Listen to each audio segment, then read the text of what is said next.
আসলে এই যে গভীর রাত্রে আপনারা ইসলামের জন্য আব্বাকে ভালোবাসতেন, শহীদ মওলানা মতিউর রহমান নিজামীকে ভালোবাসতেন, এই জন্য এখানে হাজির হয়েছেন, কষ্ট করে অনেকক্ষণ থেকেছেন। এই জন্য আপনাদের সবাইকে ধন্যবাদ। আল্লাহ আপনাদেরকে উত্তম জাযায়ে খায়ের দান করুন, আমিন। ইনশাআল্লাহ আমি আপনাদের মাঝে ফিরে এসেছি, ইনশাআল্লাহ আপনাদের মাঝে থাকবো, আপনাদের সাথে কাজ করার চেষ্টা করবো ইনশাআল্লাহ। সাথিয়া বেড়ার উন্নয়নের জন্য কাজ করবো ইনশাআল্লাহ আমরা সবাই মিলে। এই জমিনে ইনশাআল্লাহ শহীদের রক্ত যে জমিনে পড়েছে সেই জমিনকে ইনশাআল্লাহ আল্লাহ তাআলা ইসলামের জন্য কবুল করুক, সেজন্য আমরা সবাই কাজ করে যাবো ইনশাআল্লাহ। অনেক কাজ হয়েছে, জাযাকুমুল্লাহ খায়ের, সবাই আসছেন, কষ্ট করেছেন, আল্লাহ আপনাদের উত্তম জাযা দান করুক। আমাদের মনে হয় এখানে আর বেশি সময় অপেক্ষা করে মানুষজনের কষ্ট বাড়ানো ঠিক হবে না।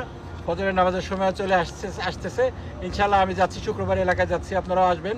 আমি যেহেতু আছি, ঢাকাতেও থাকবো, এলাকাতেও যাব, সবার সাথে দেখা হবে, কথা হবে, মত বিনিময় হবে, সবাই মিলে ইনশাআল্লাহ পরিকল্পনা করব কিভাবে আমাদের দেশটাকে সুন্দর করে গড়া যায়। ইনশাআল্লাহ সবার দাওয়াত থাকলো, আসবেন, সবার সাথে ইনশাআল্লাহ কথা হবে। আলহামদুলিল্লাহি রাব্বিল আলামিন।